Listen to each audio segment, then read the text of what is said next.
Hello everyone, welcome to our YouTube channel TGT PGT maths Gurukul. तो हमने last video में हमारा 140 क्वेश्चन तक कंप्लीट कर लिया था, जो हम पीजीटी एचटेट पीजीटी मैथ्स वाला पेपर सोल्व कर रहे थे 2023 वाला। तो अभी आपका जुलाई में एग्ज़ाम होने वाला है एचटेट पीजीटी का भी और टीजीटी का भी, उसमें ये क्वेश्चन बहुत हेल्पफुल होंगे। आई होप आपकी तैयारी अच्छी चल रही है। तो हमारा 141 क्वेश्चन है, e raise to the if a b and c are cube roots of unity then e raised to power a, e raised to power 2a, e raised to power 3a minus 1, और जो ये determinant दिया हुआ है इसकी value क्या आएगी। ठीक है, तो देखो सबसे पहले तो जो हमारा डेटर्मिनेंट होता है वो स्प्लिट हो जाता है ना। कैसे, ये माइनस में टर्म दी हुई है, कैसे लिखेंगे इसको।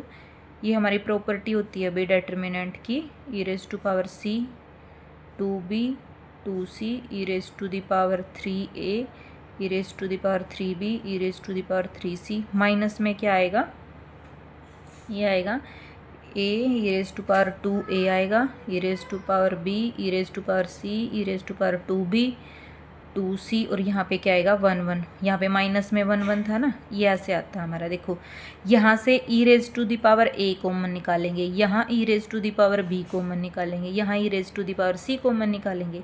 कैसे आएगा, e raise to the power a निकाला इस रो में से, ठीक है, क्या आएगा 1।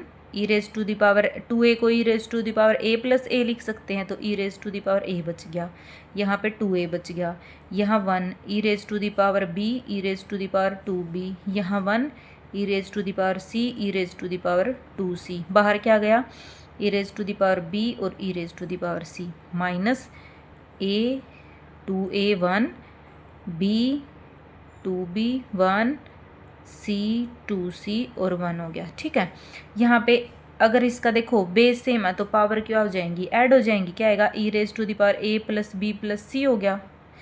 और ये देखो ये क्या है 1a 2a 1 e raise to the power b e raise to the power 2b 1 e raise to the power c पर 2c। अब ये वाला डिटर्मिनेंट देखो, हम जब स्प्लिट इसको है ना, इसको रो को जब चेंज करते हैं ना, ये हमारा क्या है कॉलम है। जब हम मान लो यहाँ से यहाँ तक आए, इस कॉलम को इसमें चेंज किया तो डेटर्मिनेंट क्या होता है हमारा, एक माइनस में चेंज होता है ना। देखो इसको सेम बनाने की कोशिश कर रहे हैं, इसको और इसको, क्योंकि इनके कॉलम तो सेम है ना। इसको मैंने यहाँ पे स्प्लिट किया, एक माइनस का फ़र्क पड़ा, माइनस माइनस प्लस हो जाएगा। फिर एक बार और कर देंगे तो ये सेम नहीं हो जाएंगे दोनों। क्या आएगा, ये यहाँ से यहाँ आएगा और यहाँ से यहाँ आएगा, तो माइनस माइनस प्लस हो जाएगा, तो माइनस ही बचेगा। क्या आएगा 1 1 1। ये यहाँ से यहाँ आया तो ये यहाँ पे चेंज हो गया 2a 2b और 2c। ठीक है, और ये क्या आएगा, e raise to the power a e raise to the power b और e raise to the power c। तो ये और ये तो दोनों सेम हो गए। अब यहाँ पे देखो a plus b plus c है, a b c क्या दिए हुए हैं, a b c दिए हुए हैं cube root of unity, cube root of unity. तो हमारा a plus b plus c क्या आएगा, 0 आएगा। ठीक है, आपने पढ़ा था ना कौन सी इक्वेशन के रूट होते हैं, ये x cube plus x plus 1 type की होती है। यहाँ पे सम ऑफ रूट कितना है मेरा, 0 है। तो ये तीनों किसके रूट दिए हुए हैं, क्यूब रूट ऑफ यूनिटी, तो a प्लस बी प्लस सी 0 आएगा। ये 0 आ गया तो e raise to the power 0 क्या हो जाएगा, 1 हो जाएगा। तो ये दोनों सेम हो गए डेटर्मिनेंट, तो यहाँ से कैंसिल होकर आंसर क्या आएगा हमारा 0 आएगा। ठीक है, आंसर क्या आएगा 0 आएगा। देखो कौन कौन सी प्रॉपर्टी लगी इस पे भाई। फर्स्ट लगी कि हम डेटर्मिनेंट को स्प्लिट कर सकते हैं, दो डेटर्मिनेंट में स्प्लिट कर दिया। यहाँ से देखा कि e raise to the power a b c common आ रहे, वो निकाल दिए। फिर लगा कि भी ये दोनों डेटर्मिनेंट हमारे सेम बन सकते हैं। सेम कैसे बनाए, इसको अगर हम एक बार एक दो कॉलम को चेंज कर रहे हैं ना आपस में, तो एक माइनस का फ़र्क पड़ता है। ये प्रॉपर्टी होती है भाई हमारे डेटर्मिनेंट की। एक बार चेंज किया, एक माइनस का फ़र्क आ गया, फिर दोबारा फिर कर दिया एक और माइनस का, तो ये माइनस ही रह गया। ठीक है, ये दोनों सेम आ गए, एक दूसरे से कैंसिल होकर आंसर क्या आएगा हमारा 0 आएगा। ठीक है, तो नेक्स्ट क्वेश्चन हमारा, हाँ जी, तो नेक्स्ट क्वेश्चन हमारा डेफिनेट इंटीग्रल का क्वेश्चन है। क्या होता है कि भी 10 to 100 लिमिट दी हुई है, log ई एक्स अपॉन log ई एक्स प्लस log ई 110 माइनस एक्स डी एक्स। देखो अगर इस टाइप का कोई भी क्वेश्चन है ना, तो हमारी एक प्रॉपर्टी होती है a to b f of x d x equals to क्या होता है, a to b f of a plus b minus x करते हैं हम, ठीक है, डी एक्स।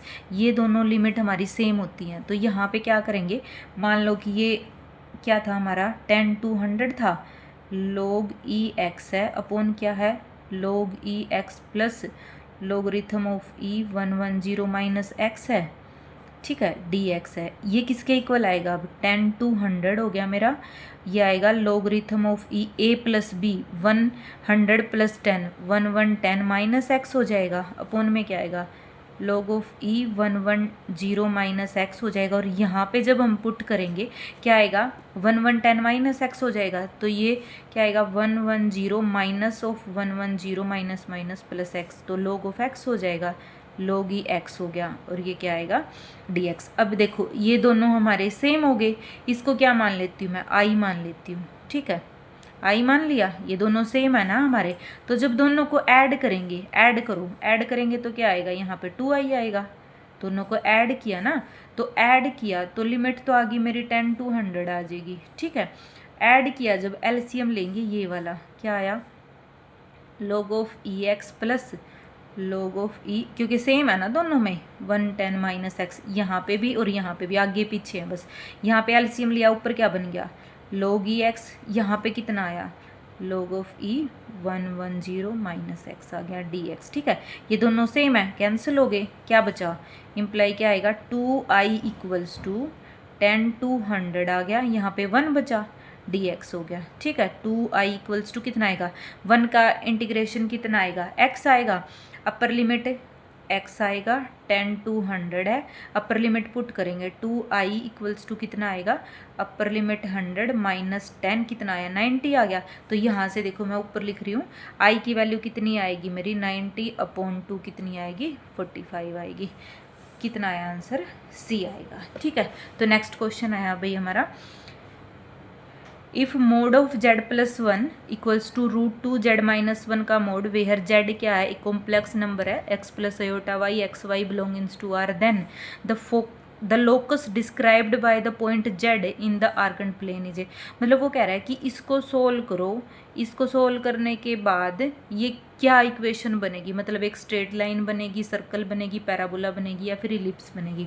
तो इस टाइप के क्वेश्चन को कैसे करते हैं हम, z को क्या लिखेंगे, x प्लस अयोटा वाई दिया हुआ है ना, तो x प्लस अयोटा वाई लिखेंगे, x plus iota y plus 1 √2 x plus iota y minus 1, iota वाली टर्म एक साथ ले लेंगे, देखो x plus 1 plus iota y का मोड √2 और क्या आएगा, x माइनस 1 प्लस अयोटा क्या आएगा, वाई आएगा, ठीक है। तो मोड कैसे खोलते थे हम, a square plus b square का रूट आता है, ठीक है, क्या आएगा, x प्लस 1 का स्क्वायर प्लस वाई का स्क्वायर और उसका रूट आएगा, इधर है √2, ये क्या आएगा, ये आएगा x माइनस 1 का स्क्वायर प्लस y का स्क्वायर, ठीक है। दोनों साइड स्क्वायरिंग कर देंगे, स्क्वायरिंग करेंगे तो x प्लस 1 का square plus y square equal to क्या आया, 2 यहाँ से, और इसका स्क्वायर करेंगे तो x माइनस 1 का स्क्वायर प्लस वाई स्क्वायर, ठीक है। तो नेक्स्ट इसको खोल देंगे स्क्वायरिंग को, x प्लस 1 का square x square plus 1 plus 2x हो गया प्लस वाई स्क्वायर हो गया, ये आएगा 2, ये पूरे के साथ मल्टीप्लाई है भाई 2, तो x square plus 1 minus 2x plus कितना हो जाएगा, वाई स्क्वायर हो जाएगा। तो ये आएगा मेरा x square plus y square plus 2x plus 1 हो गया, और ये आएगा 2 से मल्टीप्लाई कर देंगे, 2x square plus 2 minus 4x plus 2y square हो गया, ठीक है। अब देखो यहाँ से इधर माइनस करेंगे, 2x square minus x square कितना आएगा, एक्स स्क्वायर आएगा, 2y square minus Y square कितना आएगा, प्लस का वाई स्क्वायर आएगा। इसको उधर ले जाएंगे, minus 4x minus 2x minus का 6x आएगा, इसको उधर लेके जाऊंगी, ये कितना आएगा, प्लस 1 इक्वल्स टू 0। अब देखो ये इक्वेशन किसकी है, ये इक्वेशन है सर्कल की, ठीक है।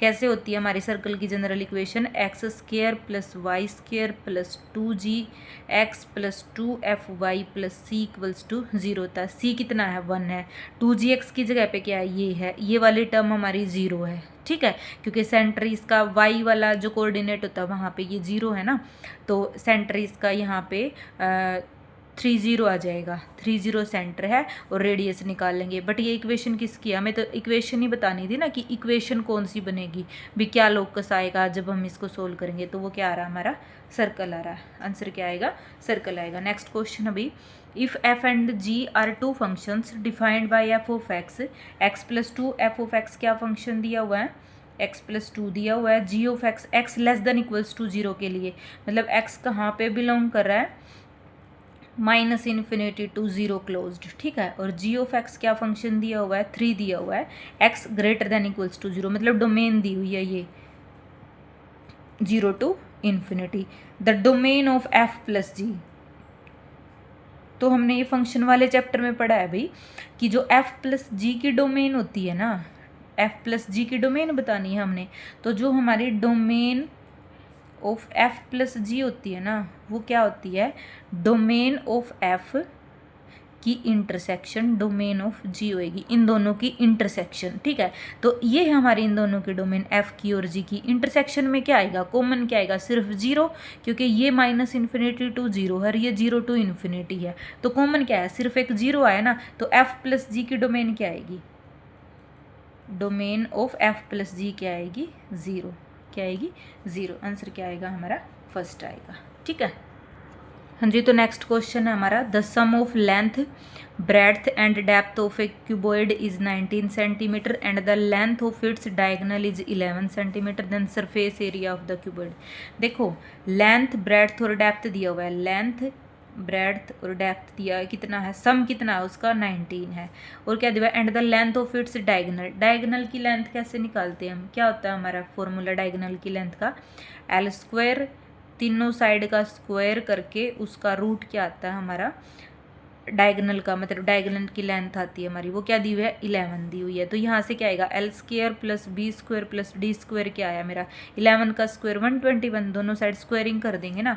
अब यहाँ पे देखो जो इक्वेशन 1 है, निकालना क्या है, सरफेस एरिया निकालना। सरफेस एरिया क्या होता है हमारा क्यूबॉइड का, सरफेस एरिया ऑफ क्यूबॉइड क्या होएगा, वो होएगा 2 टाइम आएगा हमारा एल बी, बी डी और डी एल आएगा, ये होता है हमारा, है ना, सरफेस एरिया जो होता है। तो यहाँ से क्या करेंगे, दोनों साइड स्क्वायरिंग कर देंगे, स्क्वायरिंग करेंगे तो क्या आएगा, a square plus b square plus c square plus क्या आएगा, 2ab, ठीक है, 2bc मतलब bd हो गया, और 2dl आएगा, कितना आएगा, 19 का स्क्वायर कितना होता है हमारा, 19 का स्क्वायर होता है भाई 361, ठीक है, 361 हो गया। अब देखो L square plus d square की वैल्यू है मेरे पास, कितनी है, 121 है, ये 121 पुट किया, क्या आया, 2 कॉमन निकाल लिया, l b plus b d plus कितना आया, डी एल आया, ये कितना आया, 361 आ गया। यहाँ से ये उधर माइनस हो जाएगा, ये 2 time l b plus b d plus d l, ये क्या बन गया, ये सरफेस एरिया ही तो है हमारा, है ना। तो 361 माइनस 121 कितना आएगा, 1 में से 1 गया 0, 6 में से 2 गया 4 और 3 में से 1 गया 2, 240 आएगा भाई हमारा, क्या आया सर। देखो यहाँ पे आप 2 से इसको डिवाइड कर दो, क्योंकि फॉर्मूला क्या है मेरा सरफेस एरिया का, 2 टाइम होता है एल बी बी डी और डी एल होता है, सरफेस एरिया पूछा था ना, तो आंसर कितना आएगा हमारा 240 आएगा। आंसर में 120 भी दिया हुआ है भाई, क्योंकि हम फटाफट क्या कर देते हैं कि यहाँ से 2 से डिवाइड कर देते हैं इसको और 120 आंसर लगा देंगे। आंसर क्या आएगा मेरा 240 आएगा। तो नेक्स्ट क्वेश्चन है, from the top of a building 60 metre high, एक बिल्डिंग दी हुई है भाई 60 मीटर है जिसकी हाइट, ठीक है, ये वाली, the angle of depression of the top and the bottom of a tower are observed to be 30 degree and 60 degree. देखो एक टावर दिया हुआ है यहाँ पे कोई टावर दिया है, वो कह रहा है कि एंगल ऑफ डिप्रेशन कैसे बनाते थे हम, ये कह रहा है कि इसके टॉप के साथ तो बना रहा है वो 30 डिग्री का एंगल, ठीक है, और जो इसकी बॉटम है इसके साथ बना रहा है भाई वो 60 डिग्री का एंगल, ठीक है, 60 डिग्री का एंगल बना रहा है वो। तो क्या करते थे हम, क्या निकालना है हमने, the height of the tower, H मान लेते हैं हाइट को, ठीक है, इसको एक्स मान लेंगे जो इनके बीच की दूरी है, ये टावर है हमारा, ये बिल्डिंग है और ये क्या दिया हुआ है, टावर दिया हुआ है, ठीक है। तो देखो कैसे निकालते थे हम, अब ये लाइन कर दी मैंने, ये एंगल कितना आ रहा है 60 डिग्री आ रहा है, अब इसको नाम देते हैं ए बी सी और डी दिया। एंगल देखो ये 90 डिग्री है ही, ये वाला 60 है पूरा, तो ये वाला भी तो 60 आएगा ना, है ना। अपोजिट एंगल नहीं हो गए, ये काट रहे हैं दो पैरेलल लाइन को, बीच में से एक लाइन काट रही है, तो कौन से होते थे हमारे ये वाला एंगल और ये वाला एंगल दोनों सेम होंगे। ठीक है, तो एंगल क्या दिया हुआ है हमारा, देखो यहाँ से टेंजेंट 60 डिग्री क्या आएगा मेरा, टेंजेंट 60 डिग्री। टेंजेंट क्या होता है मेरा, परपेंडिकुलर अपॉन बेस होता है। परपेंडिकुलर की हाइट कितनी है, मतलब परपेंडिकुलर कितना, 60 अपॉन क्या आएगा, x आएगा। और अब यहाँ से देखो भाई, यहाँ से टेंजेंट 60 कितना होता है मेरा, √3 होता है। कितना आएगा, 60 अपॉन x हो गया। x की वैल्यू कितनी आई मेरी, 60 अपॉन √3 आ गई। ठीक है, x की वैल्यू कितनी आई मेरी, 60 अपॉन √3 आ गई, जो ये वाली लेंथ है। ठीक है, अब देखो यहाँ से एक लाइन खींच लेते हैं पैरेलल। ठीक है, यहाँ से क्यों खींची है ये वाली लाइन, क्योंकि मुझे ये वाला एंगल पता है भाई, ये देखो ये वाला एंगल यहाँ से ये वाला, क्योंकि अगर मैं ये खींचूंगी ना, मुझे ये एंगल पता है, तो ये वाला भी तो 30 डिग्री एंगल आएगा ना। ठीक है, तो देखो ये वाली हाइट h है, तो ये वाली भी h होगी, क्योंकि ये पैरेलल लाइन खींची है ना हमने। ये भी h है, ये भी h है, तो ऊपर वाली कितनी हो जाएगी, 60 - h हो जाएगी। क्या, इसको मैं e नाम दे देती हूँ। e कितना आएगा मेरा, 60 - h आएगा, क्योंकि मेरा e b कितना है मेरा, h है। ठीक है, तो यहाँ से फिर हम वो लगाएंगे, इसका वो लगाएंगे, ये देखेंगे कि एंगल कितना बन रहा है। टेंजेंट 30 बन रहा है ना यहाँ पे, टेंजेंट 30 कितना आएगा, परपेंडिकुलर अपॉन बेस, परपेंडिकुलर कितना, 60 - h है मेरा, 60 - h अपॉन कितना आएगा, ये भी x है ना ये वाली, क्योंकि ये भी x था तो ये भी x है। ठीक है, तो कितना आएगा, x आएगा। x की वैल्यू कितनी है, टेंजेंट 30 कितना होता है, पहले तो टेंजेंट 30 होता है भाई, 60 √3 है तो 30 होता है हमारा 1/√3, 1/√3। 60 - h अपॉन x है। x की वैल्यू पता है मुझे, x कितना है, 60 अपॉन √3 है। x की वैल्यू पर x यहाँ ऊपर चला जाएगा, x अपॉन √3 हो जाएगा और 60 - h हो जाएगा। यहाँ से इसकी x की वैल्यू पुट कर देंगे, 60 अपॉन √3 इंटू √3 हो जाएगा, और यहाँ से आ जाएगा 60 - h। √3 इंटू √3 3 हो गया, कितना आया, 3 से काटेंगे 20 हो गया, 20 = 60 - h। h को इधर ले आएंगे, 20 को उधर ले जाएंगे, h 60 - 20 कितनी आई, h हमारी 40 आई। ठीक है, h कितना आएगा, 40 आएगा। तो देखो भाई, अगर आपको थोड़ी बहुत कन्फ्यूजन है क्वेश्चन में, तो दोबारा रिपीट करती हूँ। कैसे लिया हमने, टावर की हाइट कितनी, एक बिल्डिंग की हाइट कितनी दी हुई है, 60 मीटर दी हुई है। एंगल ऑफ डिप्रेशन दिए हुए थे। एंगल ऑफ डिप्रेशन कैसे लेते थे, जो यहाँ पे इस लाइन से जो एंगल बनाते हैं ना, वो लेते हैं हम एंगल ऑफ डिप्रेशन। 30 डिग्री का वो टॉप से बना रहा था, 60 डिग्री का बॉटम से बना रहा था। तो अब हमें पता है कि बीच में से कोई लाइन कट कर रही है, दो पैरेलल लाइन के बीच में, तो ये वाला एंगल और ये सेम होंगे, और यहाँ से जब एक लाइन इसके पैरेलल लेंगे, ये वाला एंगल और ये वाला एंगल सेम लेंगे। ठीक है, तो दोनों में आइडेंटिटी लगा दी, टेंजेंट थीटा ले लिया हमने, परपेंडिकुलर अपॉन बेस होता है जो कि, और यहाँ से पहले एक्स की वैल्यू निकल गई और फिर किसकी निकल गई, एच की वैल्यू निकल गई। तो नेक्स्ट क्वेश्चन अभी हमारा, the mean deviation of the data 299369 from the mean is, mean deviation निकालना from the mean। ये पहले भी क्वेश्चन आया हुआ है, तभी पहले भी किया था हमने। पहले क्या करते हैं हम, पहले हम इसका मीन निकालते हैं। क्या दिया हुआ, 2 + x बार लगा लो, मीन है हमारा 2 + 9 + 9 + 3 + 6 + 9 + 4 है हमारा। टोटल कितने हैं, 1 2 3 4 5 6 7। ठीक है, तो 7 से डिवाइड कर देंगे, टोटल कितने आए, 9 18 27, ये भी 9 बन रहा है, 36 और 4 40 और 2 42। ठीक है, बटे 7 है, तो 7 6 42, 6 आ गया, कितना आ गया, 6 आ गया। अब कैसे निकालते हैं हम, क्या निकालेंगे, हर एक एक्स आई में से एक्स बार निकालते हैं। मीन डेविएशन निकालने के लिए डेविएशन निकालते हैं ना हम। ठीक है, तो एक्स आई माइनस एक्स बार करेंगे। एक्स आई क्या है मेरा, ये सारी की सारी एंट्री। 2 - 6 किया मैंने, कितना आया, 4 आ गया। 9 - 6 किया मैंने, 9 में से 6 गया, 3 हो गया। फिर 9 - 6 किया, ये भी 3 हो गया। फिर 3 - 6 किया, वो भी 3 आया। फिर 6 - 6 किया, वो मेरा 0 आ गया। फिर 9 - 6 किया, वो मेरा 3 आ गया। और एक और बचा हमारा 4 - 6 किया, वो कितना आया, 2 आया। तो मीन डेविएशन कैसे निकालते थे, इन सब को ऐड करेंगे और डिवाइड बाय 7 कर देंगे। 4 3 7 3 10 13 16 और 18, कितना आया, 18/7। कितना आएगा ये, 7 पे 2 पे गया 14, और 4 और बचे भाई तो 4 पे कितना आएगा, 2.6 पे जाएगा, नहीं 40 आया ना, तो 7 पंजे 35, 5 पे जाएगा, ठीक है। और 35 के बाद 5 बचा तो 0, 50 आया तो 49 हो गया, 2.57 आएगा। आंसर क्या आएगा हमारा, 2.57 आएगा। हाँ जी, तो नेक्स्ट क्वेश्चन है हमारा, for any two sets S and T, दो सेट दिए हुए हैं एस और टी, उनका सिमेट्रिक डिफरेंस है is defined as the set of all elements that belong to either S और T but not both, that is, मतलब सिमेट्रिक डिफरेंस दिया हुआ है भाई, क्या दिया हुआ है कि हम ऐसे ही खोलते हैं ना सिमेट्रिक डिफरेंस को, एस यूनियन टी माइनस उनकी इंटरसेक्शन, मतलब जो कोई भी एलिमेंट होता है उनकी यूनियन में जाता है, उनकी इंटरसेक्शन में नहीं जाता, मतलब दोनों में नहीं जाता वो।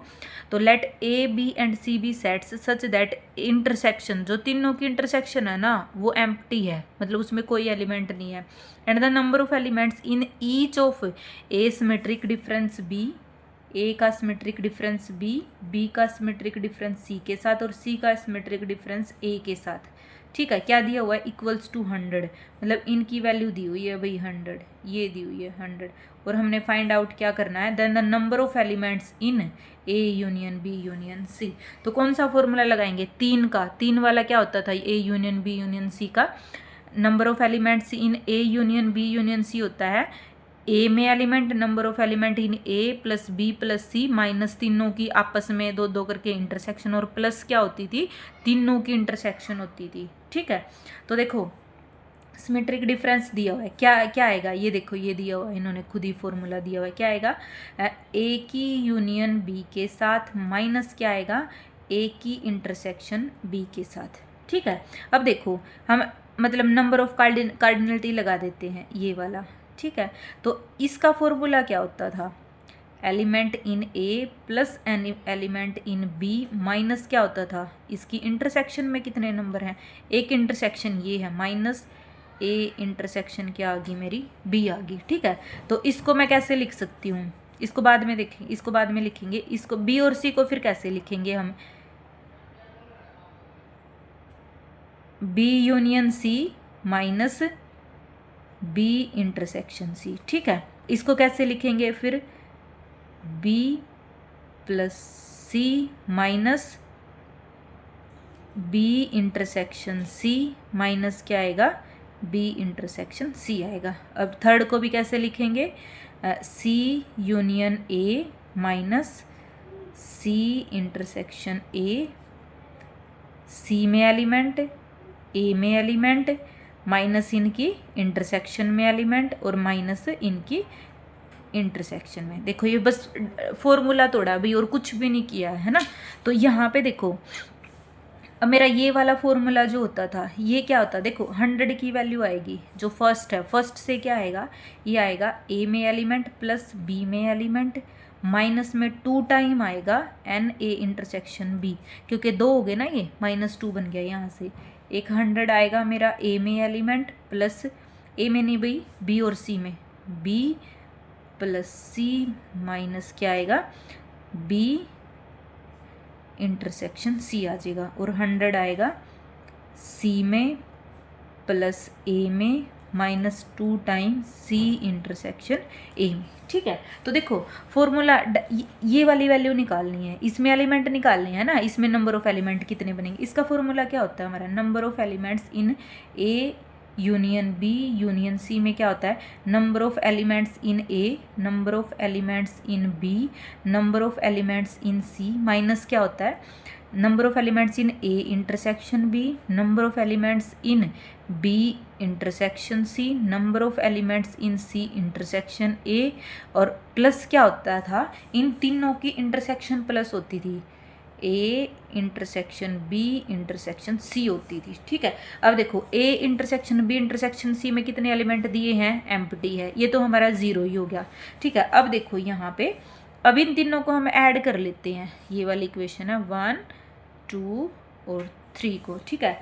क्या करेंगे 1 + 2 + 3 करो, ठीक है। कितना आया, ये 300 आ गया, इधर तो 300 हो गया, इनको ऐड करेंगे 2 टाइम आएंगे ना, ये क्या आएंगे 2 टाइम आएंगे, क्या आया भाई यहाँ पे ए और ए 2 टाइम आया, cardinality in A plus cardinality in B plus cardinality इन सी। अब देखो इनको भी ऐड कर रहे हैं हम, तो 2 को बाहर ही निकाल दिया, 2 को बाहर निकाल दिया तो क्या आया, cardinality in A intersection B, cardinality in B intersection C और कार्डिनलिटी इन सी इंटरसेक्शन ए आ जाएगा। ये तो हमारा 0 हो ही गया था।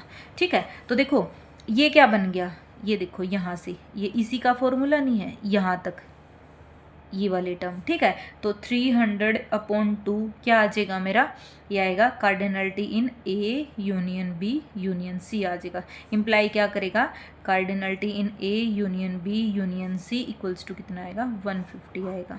आंसर कितना है भाई मेरा, 150 आएगा। तो देखो कुछ नहीं किया है, बस जस्ट इन्होंने खुद ही जस्टिफाई कर रखा है कि भी सिमेट्रिक डिफरेंस को हम ऐसे तोड़ेंगे, और बस हमने फॉर्मूला लगाया जो 3 वाला होता है, 3 की यूनियन का जो फॉर्मूला होता है ना, वो फॉर्मूला लगाया, वहीं से वैल्यू निकल गई हमारी ये वाली। ठीक है, तो नेक्स्ट क्वेश्चन अभी हमारा, a train travels distance of 480 kilometre at a uniform speed.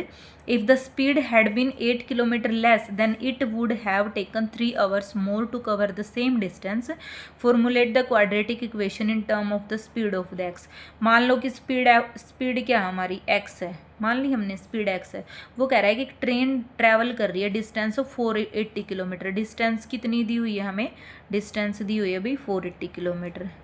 ठीक है, तो हमारा फॉर्मूला क्या होता था, टाइम क्या होता है हमारा, टाइम होता है हमारा डिस्टेंस अपॉन स्पीड होता है, डिस्टेंस अपॉन क्या होता है, स्पीड होता है। मान लो कि स्पीड हमारी x है, डिस्टेंस टोटल 480 है, तो वो क्या कह रहा है कि मतलब ए ट्रेन ट्रैवल से distance of 480 kilometre at a uniform speed. उसने यूनिफॉर्म स्पीड पे किया, तो मान लो कि उसने टाइम लिया 1, 480 डिस्टेंस कवर किया x की स्पीड में। ठीक है, हमने स्पीड x मानी है ना। वो कह रहा है आगे, वो कह रहा है कि मान लो हमने टाइम 2 लिया भाई, टाइम इसमें तो टाइम 1 लग रहा था, t1 टाइम लग रहा था, इसमें t2 टाइम लग रहा है। वो कह रहा है कि अगर उसकी स्पीड कितनी हो जाती है, 8 किलोमीटर पर आवर लेस हो जाती है, स्पीड कितनी कम हो जाती है, 8 पर आवर लेस हो जाती है। स्पीड लेस कर दी हमने, पहले स्पीड x थी, अब स्पीड कितनी कर दी, -8 कर दी। और वो कह रहा है कि टाइम का डिफरेंस कितना आ रहा है, 3 आवर्स आ रहा है, 3 आवर्स। जब हम ये वाला टाइम लेंगे, 2 बार टाइम लिया हमने, t1 और t2 निकाला, तो जो इनका डिफरेंस है ना, t2 - t1 हमारा वो 3 घंटे आ रहा है। मतलब जब इस स्पीड से चल रहा है, तो जब उसकी स्पीड कम होगी टाइम तो ज़्यादा लेगा ना, स्पीड उसने कम कर दी तो टाइम ज़्यादा लेगा। तो कैसे निकालेंगे, ये 1 है, ये 2 है, तो माइनस कर देंगे इसको। माइनस क्यों कर देंगे, क्योंकि हमें टाइम का डिफरेंस कितना दिया हुआ है, 3 आवर दिया हुआ है। क्या आएगा, 480/x - 8 -480/x कितना आ जाएगा मेरा, 3 आ जाएगा, क्योंकि टाइम का डिफरेंस दिया हुआ था भाई। ठीक है, यहाँ से इसको सोल्व करेंगे, ये कितना आ जाएगा, पहले तो इसको 3 से कर दो, 3 6 18, 180/x - 8 -160/x हो गया इक्वल्स टू 1 हो गया। ठीक है, अब x से मल्टीप्लाई कर देंगे उधर, 160x - 160x और माइनस माइनस प्लस हो जाएगा, कितना आएगा, 8 से मल्टीप्लाई करेंगे, 8 × 48, 8 और 8 4 कितना हो जाएगा, 12। और इधर कितना आएगा, ये x से करेंगे, जब इन दोनों का एलसीएम लिया है ना, उधर जाके मल्टीप्लाई हो जाएंगे, कितना आएगा, x² - 8x आएगा। इम्प्लाई क्या करेगा, ये इससे कट हो गया, और x² - 8x माइनस कितना आएगा, 1280 आएगा इक्वल्स टू 0। तो यही पूछा था कि भी वो क्वाड्रेटिक इक्वेशन क्या बनेगी, x² - 8x माइनस 1280, ये वाला आंसर आएगा भी। आई होप आपको, इसको आप दूसरे तरीके से भी कर सकते हो कि भी टाइम का डिफरेंस दिया, बट ये वाला आसान है कि भी एक बार टाइम t1 मान लिया कि भी जब वो x की स्पीड में चल रहा है तो टाइम t1 है, और जब x - 8 की स्पीड में चल रहा है तो टाइम t2 है। और इन दोनों का डिफरेंस क्या दिया उसने, टाइम का डिफरेंस दिया है 3 घंटे की, भी वो जब इस स्पीड में चलेगा तो वो उसको 3 घंटे ज़्यादा टाइम लगेगा। तो यहाँ से टाइम का डिफरेंस लेके ये क्वाड्रेटिक इक्वेशन बन जाएगी हमारी। हाँ जी, तो नेक्स्ट क्वेश्चन है हमारा, एक फंक्शन दिया हुआ है, डोमेन क्या 4 to 6 ओपन दिया हुआ है, 6 to 8 उसकी को डोमेन है। Be a function defined by f(x) = x plus greatest integer x/2। देखो ये डिनोट किया हुआ है कि भी ये क्या है, एक ग्रेटेस्ट इंटीजर फंक्शन है। देन एफ इनवर्स एक्स पूछा हुआ है। देखो एफ इनवर्स एक्स हम कैसे निकालते थे कि जो हमें फंक्शन दिया होता था ना, हम उसको वाई की फॉर्म में लिख के और वहाँ से एक्स की वैल्यू निकाल के और दोबारा से उसमें वाई पुट कर देते थे। ठीक है, देखो यहाँ पे ग्रेटेस्ट इंटीजर फंक्शन, देखो हमें डायरेक्ट तो आता नहीं ना कि भी ग्रेटेस्ट इंटीजर फंक्शन को हम कैसे करेंगे। तो डोमेन क्या दी हुई है, मुझे डोमेन दी हुई है 4 to 6 ओपन दी हुई है। 4 तो मैं पुट नहीं कर सकती ना, मैं 6 पुट कर सकती। 4 और 6 के बीच में जितने भी नंबर हैं, 4 और 6 के बीच में जितने भी नंबर हैं, मैं कुछ भी पुट करूं तो ये वैल्यू हमेशा क्या देगा, ग्रेटेस्ट इंटीजर। देखो 2 से थोड़ा सा आगे गई मैं, 4 से आगे मैंने 4.1 कुछ भी पुट कर दिया। मैंने मान लो 4.2 पुट किया, 4.2/2 का ग्रेटेस्ट इंटीजर निकाला मैंने, कितना आया 2.1 आ गया। 2.1 का ग्रेटेस्ट इंटीजर क्या आता है, 2 आता है। मान लो मैंने 5 पुट कर दिया, 5/2 कितना आएगा, 2.5 आएगा। और 2.5 का ग्रेटेस्ट इंटीजर कितना आएगा, 2 आएगा।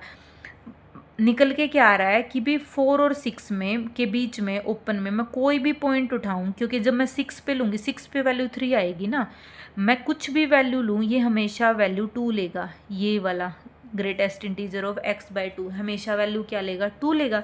तो क्या आया मेरा greatest integer x/2 4 x belongings to open 4 to 6 के लिए क्या आएगा मेरा, 2 आएगा। ठीक है, यहाँ से मेरा एफ ऑफ एक्स क्या बन गया, एफ ऑफ एक्स बन गया x+2 बन गया। ठीक है, तो x कहाँ पे बिलोंग करता है, 4 to 6 में बिलोंग करता है।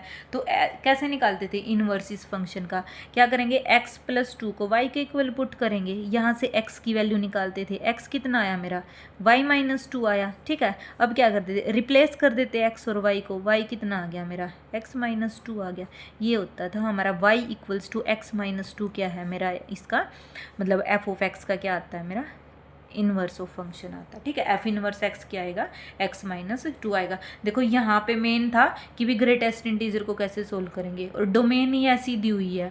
ठीक है, अगर डोमेन कुछ और देता, मान लो 4 to 8 दे देता, तो हम उसको अलग अलग तोड़ते इसको, फंक्शन को, F of x x+2 4 to 6 में, फिर 6 to 8 लेते, वहाँ पे 3 आता, x+3 लेते, तो अलग अलग इंटरवल में तोड़ते फिर हम उसको। ठीक है, तो यह भी हमारा पूरा पेपर सोल्व हो गया है, कंप्लीट सोल्व कर लिया है हमने। आई होप आपको सोल्यूशन समझ में आए होंगे, और जो आगे एग्ज़ाम होगा अभी 2026 वाला, इसमें बहुत हेल्प करेगा।